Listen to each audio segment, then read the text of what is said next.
Hi, everybody. Hope you're doing well this week. Welcome to week 3 of this crazy.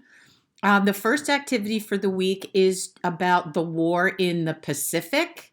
And I just sort of want to remind you guys about the general strategy of the war in the Pacific. It was called island hopping. So you'll remember that the first attack on the United States was at Pearl Harbor in Hawaii. And the Americans' goal was to get to Japan and defeat the Japanese in their homeland. But in order to do that, they're going to have to go across a lot of Pacific Ocean. So there's going to be a lot of battles fought at sea, like the Battle of Midway. There's going to be a lot of battles fought on Japanese held islands as we are hopping from island to island trying to get closer to the Japanese homeland.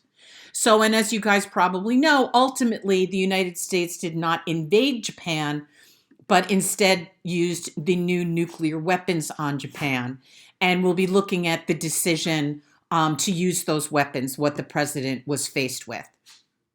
So for the first activity this week, you guys are going to be using that same website that we used before for the war in the Atlantic, but you're going to be using it for the war in the Pacific. So before you pick which battles you're going to do for your choice battles, make sure that you refer to this map right here on OneNote and make sure that they are Pacific battles, not European or North African battles.